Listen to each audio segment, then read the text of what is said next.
Hello and welcome to the final episodes of SacTown Talks for 2021. To close out 2021, we thought we would do a clip show and highlight some of our most popular and most viewed clips of the year. So here we are. Please enjoy. And up first, we have a clip with Joshua Spivak. As you recall, 2021 was a lot about the recall. Would the governor be recalled? Would we have a new governor?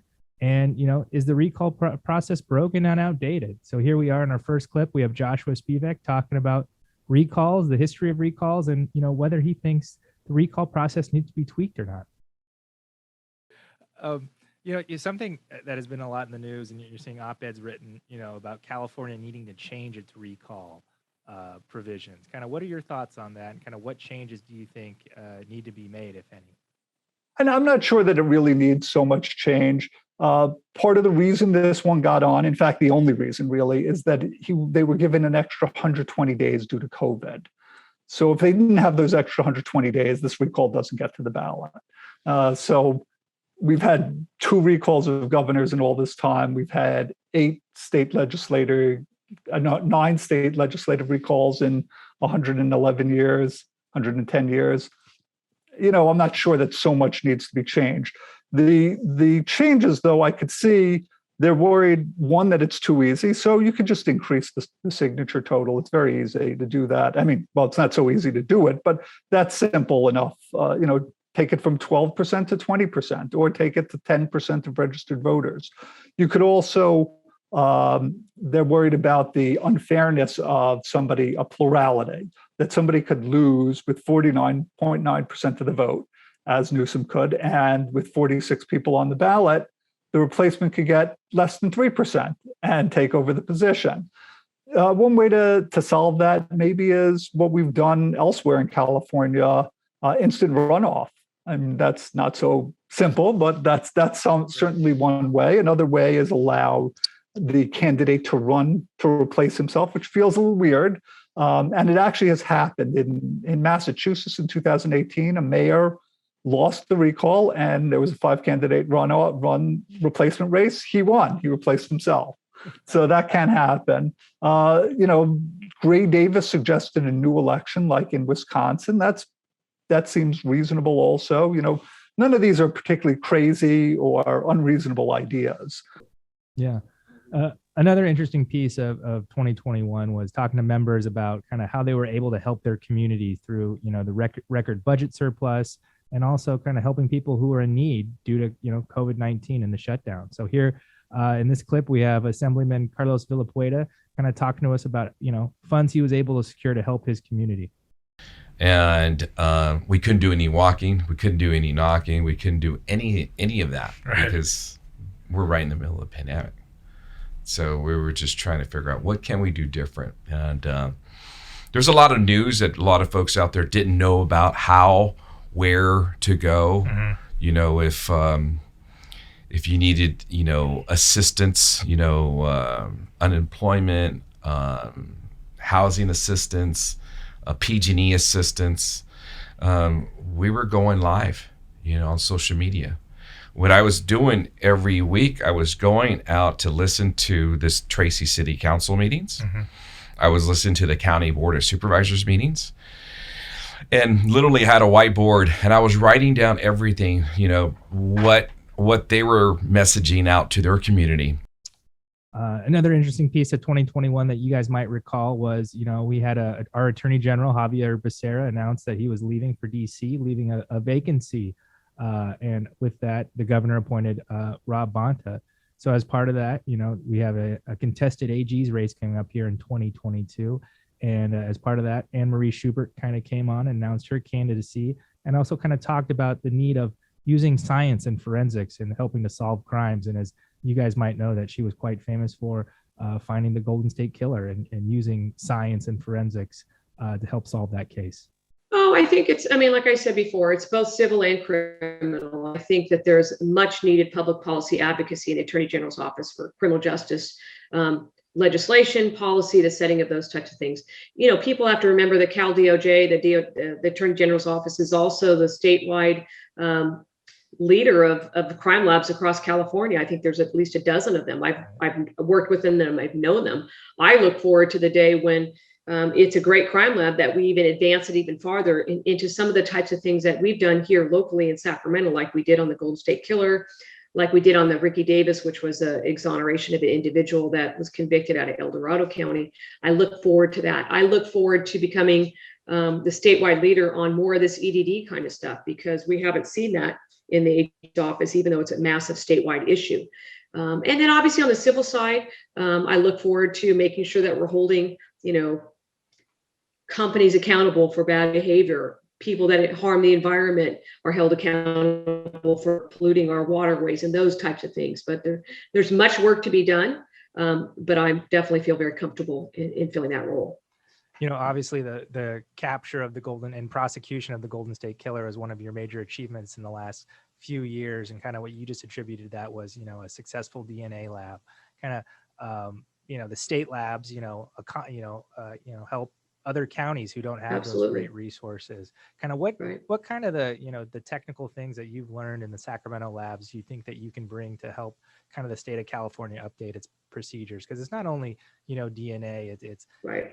Firearms and so forth. Right. It has, absolutely backlog in this area. Well, I mean, I've known many of the folks from the Cal DOJ labs for many, many years because of the work that I've done. They're very good, hardworking people. Much of what's needed is resources and prioritization that we're gonna consider these things important. So, for instance, you have thousands and thousands of people within what they call their missing persons data bank. So people went missing. We don't know who they are, and we want to figure out who they are, and so we can tell their loved ones. We have lots and lots of cold cases that are unsolved. We have what's called post-conviction opportunities. So if somebody like the Innocence Project comes to us and says, we want you to do some DNA on this work. So expanding those capabilities. But again, like you say, Jared, it's also about firearms. It's about trace evidence. It's about this prohibited, armed persons prohibited database, which it seems to have some challenges that needs to be updated. So, but a lot of it is about priorities, and it's also about funding. So I understand the need. I believe 100% that forensic science is the greatest tool ever given to law enforcement to find the truth, no matter what that truth is. And we should be willing to dedicate as much of our resources as possible to that. Up next, in this next clip, we have Assemblywoman Luz Rivas kind of talking to us about her bill, which would give each child one meal a day at school, children who needed food. And kind of she questioned the previous kind of thought on, why were we charging kids for school who needed to be fed? Here was universal school meals. I had a bill that would have made reduced price lunch free. So instead of charging kids 40 cents for lunch, and these are kids that are already from low-income households, why are we charging them money and putting these kids into debt, right? That's what I thought. Kids should be able to have at least one meal at school free, all kids. And I know Senator Nancy Skinner, that was her big bill this year, and we were working together. And, I'm hoping that makes it in to the final budget, that we are able to provide school meals for all kids. Yeah, no, definitely worthy. And that's something kind of the pandemic brought up that was kind of eye-opening to me, is when all the schools shut down, that one meal a day was so important to a lot of the students who couldn't get it once the school closed. So yeah, and think about the families where suddenly that increases their budget, right? They relied on their kid eating lunch at school, and now because of the pandemic, they had to provide the food. Yeah, it was tough on me as the parent who does cook.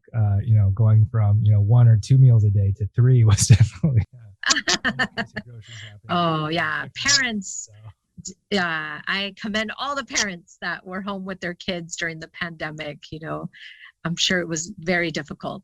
One of my favorite episodes of the year, having Mike Gatto on, kind of reminiscing about his days in the legislature and kind of letting us behind the scenes a bit. And in this clip, he kind of talks about the last days of session and about how they used to prank other members using fake business cards from fake lobbyists to kind of trick new members to think that they were being called into the hallway. So, here's another funny story from Mike. We have it from our perspective, watching it or, kind of being there in the hallways. But, what's it like on the floor, during those final week where you guys are there late every night? Some people are partying a little bit, maybe, things get tense or heated on the floor. Kind of What are some of your memories of that last week in session, kind of, going through the grind Sure. and dealing with? Sure. So, the end of session, I have nothing but mostly fond memories for. It really is the time of the year where lawmakers do what they got elected to do, which is to legislate. You are making your final manifestations of your support or your opposition to all of the wonderful ideas that have been proposed over the course of the year. And you're doing it on behalf of the district that elected you. And so I found it very exciting and very pure and very, this is sort of like what we were there to do. Right. But as you noted, it is a chaotic, process that, obviously people have compared to sausage making, where, you'll have a debate where, again, pre-COVID, maybe half of the members are not really listening. They're off the floor. They're in the other house trying to wrestle up votes for one of their bills, and they maybe don't sit on the key policy committees that vetted that bill over the year. And so, there is a very sausagey component to it. And some members, as you note, have been staying out late or, perhaps doing some other things. And, it is always a very, very chaotic time. One of the, members have different ways of dealing with tension. One of the things that I would do, and I would do this with some of the members of the Republican caucus, is we would make up false cards of lobbyists that did not exist, and write a note and go to the sergeants in the lobby and pass it to those members, and it would say urgent request from Jim Smith, the lobbyist of the Greater Modesto Car Dealership Tire Association, and every once in a while you'd have a member, go running out there and be like, oh my God, I got to talk to this person. And that's how we filled up a lot of the dead time, because there's a lot of time where you're just waiting around. Nothing is happening. You're waiting for bills to come from the other house, or you're waiting for leadership to strike a deal, and you're just sitting. Now, obviously, this has changed a little bit with COVID, but it's going to go back to what I remember, and it's been like that for hundreds of years. Yeah. And so, during the lockdowns and COVID, a lot of us had some spare time to pick up some new hobbies, and a lot of us became amateur bread bakers, and really enjoyed Susan Eggman kind of stopping by and talking to us about her baking techniques, her use of sourdough, and how she was using bread to get to know her new colleagues in the Senate. Okay, and this is what caught my attention, Susan, because I started sourdough baking like 10 years ago. I got totally into it. I did the starter, and the pandemic hits, and that now everyone gets into it. I saw your loaves online. I thought that was brilliant, giving every member a loaf. So kind of getting into the nitty gritty on your dough recipe. Can you kind of give us a little background? Are you using 100%? Natural wild yeast starter, or are you using some commercial yeast?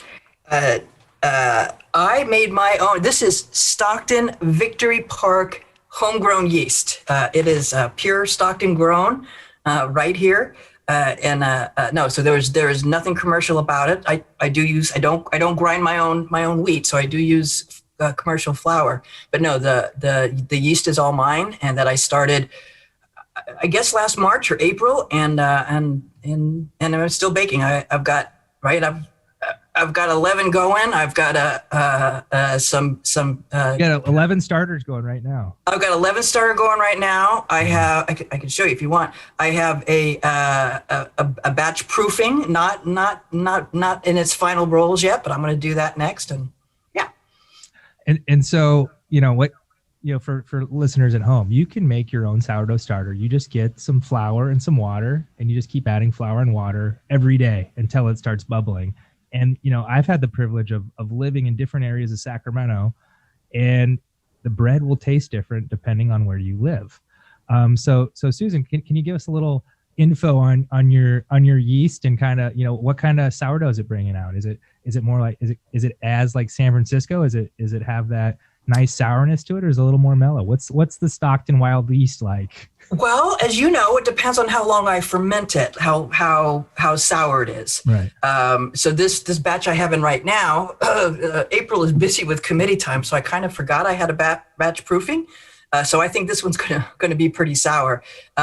And I don't know about you, but I do different types too. So it kind of depends on what I'm doing and what kind of leaven I create. I do a buttermilk rye with a banana in the leaven. I don't know if you've done that. It's a Japanese method. And that will taste, not overly sour at all, but really complex and earthy and grainy.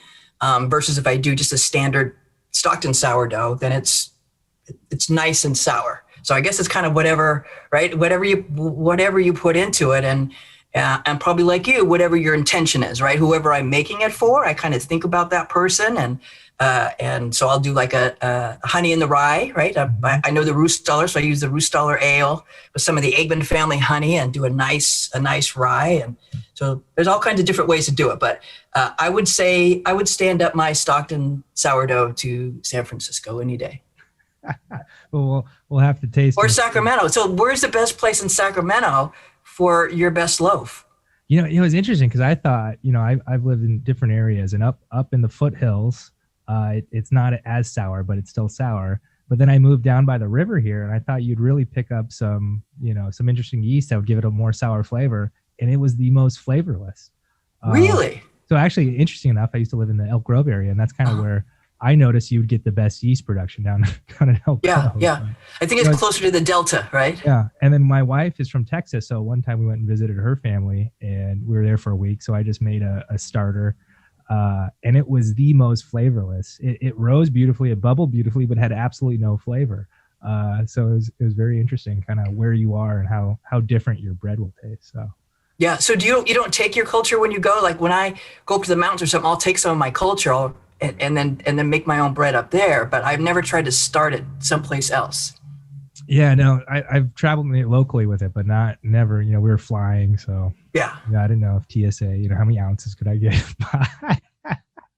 It's fascinating, though, isn't it? It's super fascinating. It kind of it makes it obvious. Everyone talks about why bagels and pizza are different in New York or in Napoli, Italy, and it's just kind of the yeast and how it is there, and it's impossible to replicate other places in the world. So yeah, gives you a real appreciation for the just the local culture, if you will. Exactly. So in your baking method, kind of what oven are you using? How hot are you baking these loaves at? Yeah, I just have and that's a good question, because I don't know about you, but my family gets tired of me sometimes baking all the time. But I just have an old 1950s Wedgwood that I use. And I don't know if we're going to talk about some of my legislation later, but I have a right to repair bill, right? So all these new appliances that burn out. This old Wedgwood I'm baking on, I crank both sides up to 500. I've got old cast iron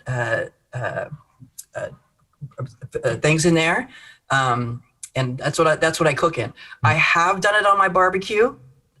That's harder to do. You have to be a little bit creative. I've had to set it up on bricks to be able to, not burn the bottom too much. And do you bake on parchment, or do you just do? Yeah, I do the parchment, so it just comes right off. That's what I found. I found actually that if you put a little pan of water at the bottom, you get that oven nice and steamy. You get the nice spring in the rise. Yeah, I use a cast iron Dutch oven with the cover. Right. And then take the cover off. That's good. But I guess, as you mentioned, I guess we are here to talk a little bit of this. We can talk about bread all day. And I got from my birthday, I had just read online, but it's sitting right here. I love that. My baking stuff. So that's what, so we had up in the space, if you think about, so my spouse has a lot of health issues. And so when I first got in the legislature and we have a young child, we need a little bit of help. And so, you advertise. Anyway, we got this fantastic young man. So we called him our Manny because he was a man and he was our nanny kind of, but just a great guy.